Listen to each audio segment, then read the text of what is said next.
ده تمن 47 سالی خباتا خویا چکداری و سیاسی ده ایکتین اجتماعی کردستان بو ایک دم جمرجی دج خبات نبرده که هر جه دست پیک آدم از اندن ایکتین اجتماعی کردستان خبات کریه پیخمه جبو دستینان مافی گله کرد جبو و آرمان جیجی هزاران کسان جان خو کریه قربانی لاران هاجی بو هیا ما پتر جه 3 سالانه گله کرد خودی پرلمان و حکومته لورا لیاد آدم از راندن ایکتین اجتماعی کردستان حوالاتی و لاینگر و کادر ایکتین اجتماعی کردستان لسنور قضا آمدی پیروز باین خوب به هر کفته آرسته سرجم گله کرد کنویوی خازن اف روژا ببیتا روژا ایگرتنا گله کرد پیروز باید خل همی کادر و اندام و لاینگر و معلومات شهیدات کم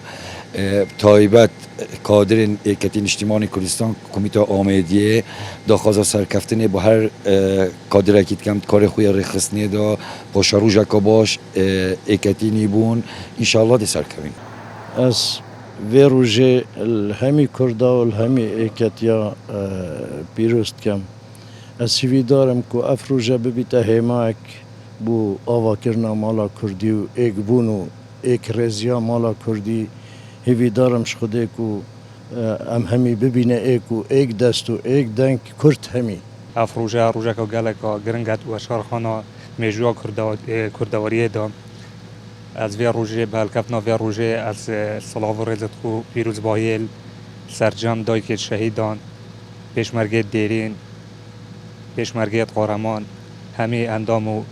کادر و لنگران دیگه اجتماعی تیم هر دم جنان رولک گرنگ هویت نافرزین ایکتین اجتماعی کردستان هر وصل سرپشک ایکتین اجتماعی کردستان لناف دام و دزگاه حکومی دا رولک برچاف هویت جنان جی به هل کفته پیروز باین خو آرسته مالبات شهیدان و سرکردهاتی ایکتین اجتماعی کردستان کن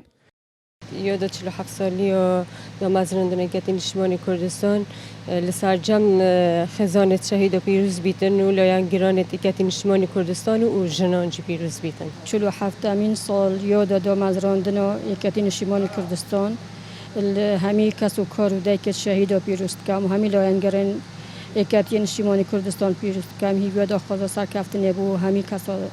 دکم کادر و لاینگرین ایکتین اجتماعی کردستان به هل کفتا 47 سالیا دا مزراندن پارتان هیوی خازن ایکتی بیتا پرک جبو چاره سرکنا توایا آریشا و قیران نها لسرگل مدا حسام عبدالرحمن با دینان آمیدیه